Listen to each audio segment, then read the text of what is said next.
आप सबका हृदय से अभिनंदन करता हूं। आपने साबित कर दिया है कि हैदरगढ़ भारतीय जनता पार्टी के हृदय में बसता है।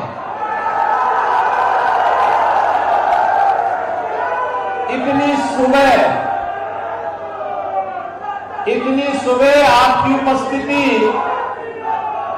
इस बात का प्रमाण है। बहनों और भाइयों, लोकसभा चुनाव का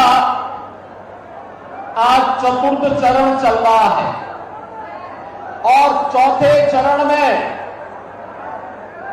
लोग देश के अंदर 10 राज्यों में 96 लोकसभा सीटों पर मतदान कर रहे हैं। लोगों में अपार उत्साह है।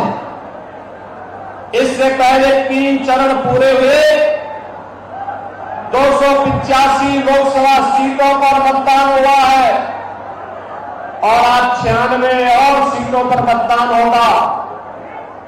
पूरे देश के अंदर तीसरे चरण का जो मोदी लहर थी, अब चौथे चरण में वह सुनामी बनने की ओर अग्रसर है।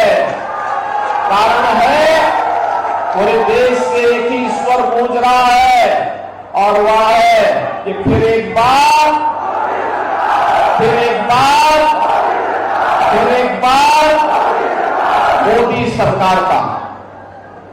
मोदी सरकार का जो स्वर गूंज रहा है।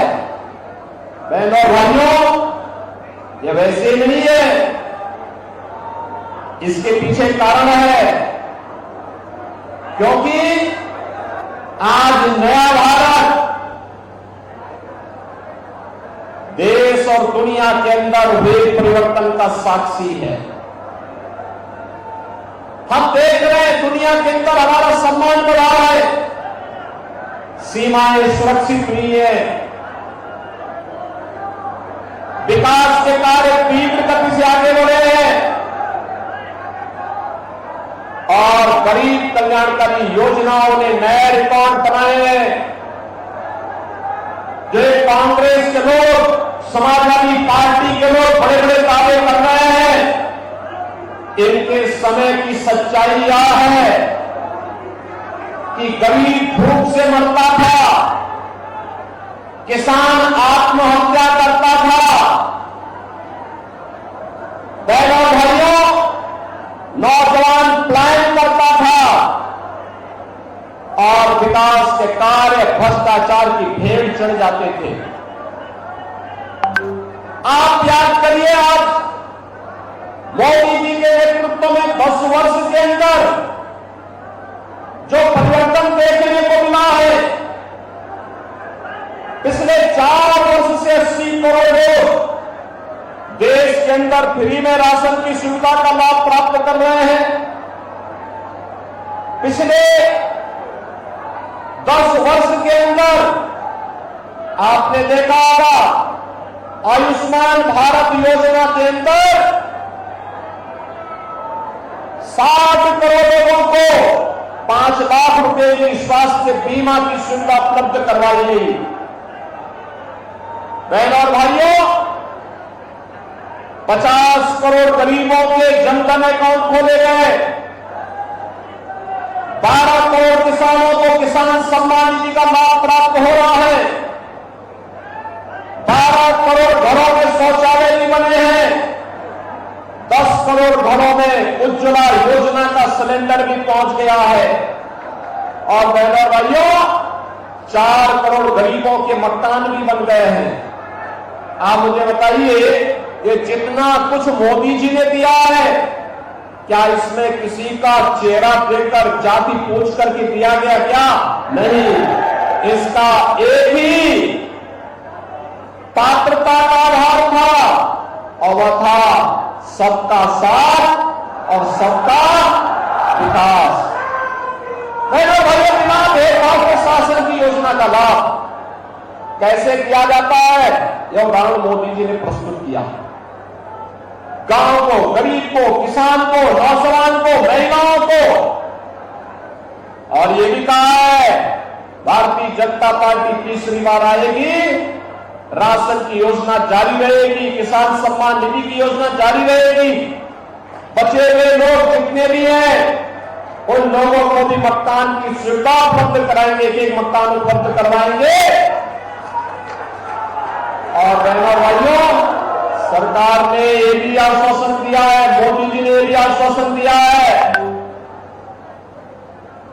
कि भारत के अंदर 100% सिचुएशन के लक्ष्य की ओर ले जाने की दिशा में आगे बढ़ना है, क्योंकि भारत को आत्मनिर्भर और विकसित भारत बनाना है। बहनों और भाइयों, एक तरफ भारतीय जनता पार्टी नेतृत्व की मोदी जी की सरकार और दूसरी तरफ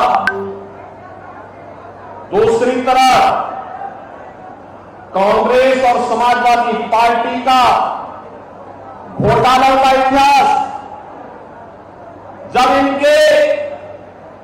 इनकी सरकारें थी, इनके कारनामे जग जाहिर है। कौन नहीं जानता इनके कारनामों को। इन्होंने कोई जगह नहीं छोड़ी थी लूट खसोट करने की। हर जगह इन्होंने लूट खसोट को एक नए कीर्तिमान बनाने का काम किया था। बहनों भाइयों, आज इसीलिए मैं आपके पास बाराबंकी में आया हूं, बाराबंकी लोकसभा सीट पर आया हूं आपसे कहने के लिए कि भारतीय जनता पार्टी आज देश के अंदर सम्मान भी दिलाने का काम कर रही है, सुरक्षा भी दिलाने का काम कर रही है। विकास के बड़े बड़े कार्य, हाईवे, रेलवे, मेट्रो, एक्सप्रेसवे, हर घर नल की योजना, वन डिस्ट्रिक्ट और मेडिकल कॉलेज, और यही नहीं,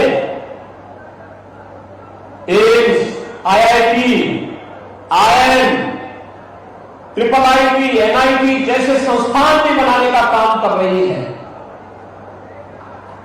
और इस सब से बढ़कर के बहनों और भाइयों, विकास है तो विरासत को भी संजोने का काम भारतीय जनता पार्टी कर रही है। आप मुझे बताइए, ये समाजवादी पार्टी के लोग और कांग्रेस के लोग तो राम मंदिर का विरोध करते थे कि नहीं करते थे? करते थे ना? ये लोग क्या कहते थे? आज भी लोग कह रहे हैं, कांग्रेस के बुद्धि दाता क्या कहते हैं? कहते हैं भारत के अंदर राम मंदिर का निर्माण बेकार हुआ। इस समाजवादी पार्टी का महासचिव भी यही कहता है, कहता राम मंदिर का निर्माण बेकार हुआ। जब इनकी सरकारें थी तब क्या कहते थे? कोई कहता था परिंदा भी पर नहीं मार सकता, कोई कहते थे राम हुए ही नहीं। बहनों भाइयों, हिंदू आस्था के साथ खिलवाड़ करना ये कांग्रेस और समाजवादी पार्टी की हमेशा से यही उनके कारनामे रहे हैं। और इसीलिए जो राम भक्तों पर गोली चलाते थे, क्या उनसे आप उम्मीद करते हैं कि राम मंदिर का निर्माण करते रहे? तो राम भक्तों पर गोली चलाने वाले लोग हैं। एक और राम भक्तों पर गोली चलाते थे और दूसरी तरफ आतंकवादियों पर दायर मुकदमों को भी वापस लेते थे। और इसके पहले वालों आज हम सब आपके पास आए हैं। पूरा चुनाव अगर आप देखेंगे तो पूरा चुनाव राम भक्तों और राम द्रोहियों के बीच में जा चुका है। आप मुझे बताओ, क्या राम द्रोही को हमारा वोट जाएगा क्या? जाना चाहिए क्या? हमने तो राम को राष्ट्र का पर्याय माना है।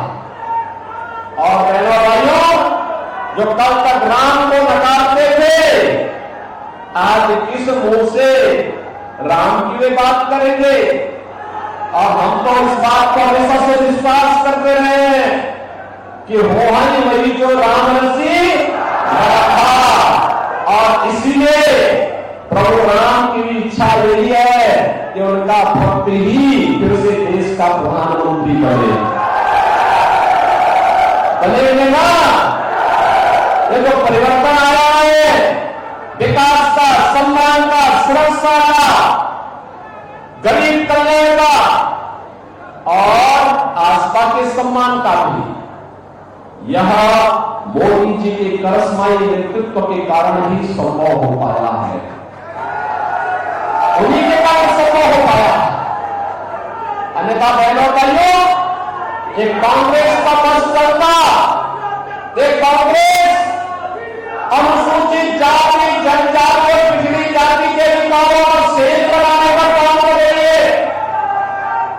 कांग्रेस का मैनिफेस्टो उठा करके देखिए, कांग्रेस का मैनिफेस्टो कहता है, और जब ये सत्ता में थे तब भी इन्होंने जो कारनामे किए थे 2004 से 2014 के बीच, कांग्रेस के प्रत्याशी से पूछना चाहिए, क्या यह सच नहीं है कि जस्टिस रंगनाथ मिश्रा की कमेटी कांग्रेस की सरकार ने गठित की थी और उस कमेटी ने जो रिपोर्ट दी उसके अनुसार अनुसूचित जाति, जनजाति के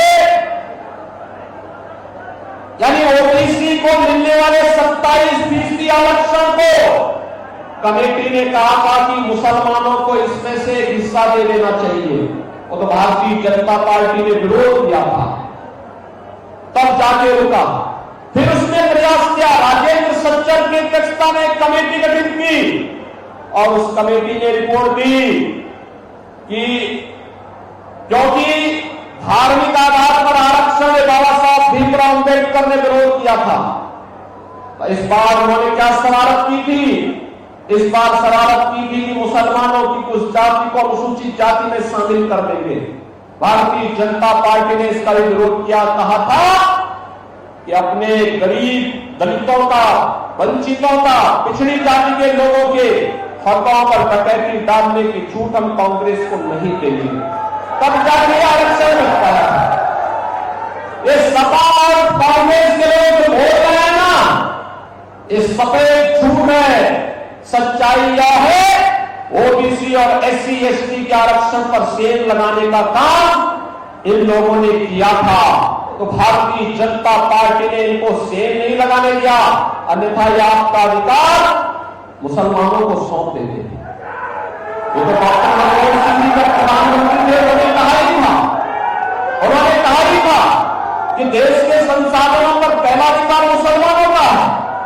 और आज भी कांग्रेस यही कह रही है, कांग्रेस आज भी कह रही है। यानी श्री राहुल गांधी का बयान आपने पढ़ा होगा, उन्होंने कहा गरीबी एक झटके में हटा देंगे। अरे 65 वर्षों तक देश में शासन किए, तब तो कुछ किए नहीं, और आज एक झटके में कैसे हटा देंगे?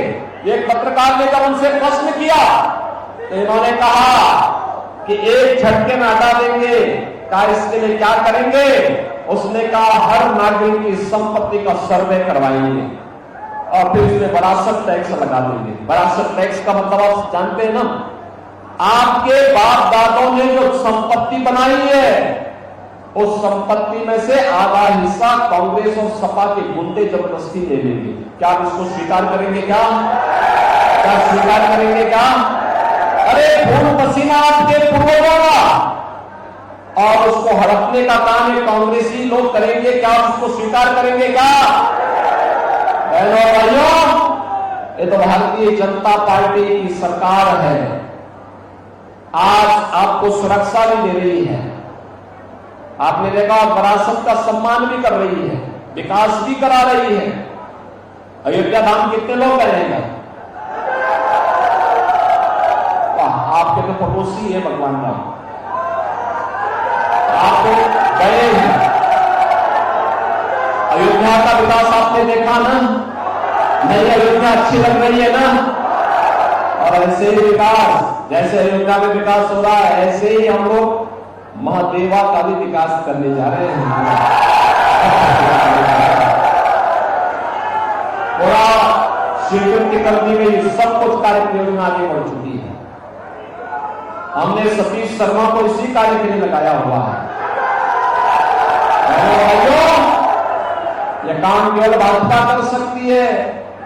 एक तरफ अपने आराध्य देवों के और महापुरुषों को सम्मान देने का काम, अयोध्या में रामलला विराजमान हुए हैं, घर घर में राम नाम का संकीर्तन है, तो दूसरी तरफ बड़े बड़े माफिया और अपराधियों का भी राम नाम सत्य है कि अपराधी साक्षात है। अब आप देखो, एक कांग्रेस और समाजवादी पार्टी के लोगों का सहानुभूति कभी गरीब के साथ नहीं रहा, आपके साथ नहीं रहा। इनकी सहानुभूति को माफिया के प्रति है, माफिया के प्रति। बहनों भाइयों, ये वही समाजवादी पार्टी है। पूर्व मुख्यमंत्री कल्याण सिंह जी के निधन पर इस समाजवादी पार्टी ने संवेदना के एक भी शब्द नहीं व्यक्त किए थे, और अभी एक माफिया मरा था, उस माफिया के मरने पर मातम मनाने के लिए समाजवादी पार्टी के नेता और कांग्रेस के नेता उसके घर पहुंचे हुए थे। एक किसान की गांव के लिए नहीं, गरीब के लिए नहीं, किसान के लिए नहीं, नौजवान के लिए नहीं, महिलाओं के लिए नहीं, बेटियों की सुरक्षा के लिए नहीं, इनकी सहानुभूति तो माफियाओं के प्रति है, आतंकवादियों के प्रति है। और जिन लोगों ने आपकी सुरक्षा में सेल लगाया है, जिन लोगों ने आपकी आस्था के साथ खिलवाड़ किया है, जिन लोगों ने आपको विकास से वंचित किया है, ये चुनाव उनको जवाब देने का सर्वोत्तम माध्यम है। और इसीलिए मैं आपसे अपील करूंगा, एक कांग्रेस और सपा का जो इंडी गठबंधन है, इसकी जमानत जब्त करवा दीजिए। जमानत जब्त करवाएंगे, लेकिन पंचम चरण में आपको वोट देना है। श्रीमती राजरानी रावत जी को भारतीय जनता पार्टी और एनडीए ने अपना प्रत्याशी बनाया है, उनको विजयी बना के भेजेंगे, घर घर जाना होगा, जाएंगे, एक एक वोट को कमल दिलाने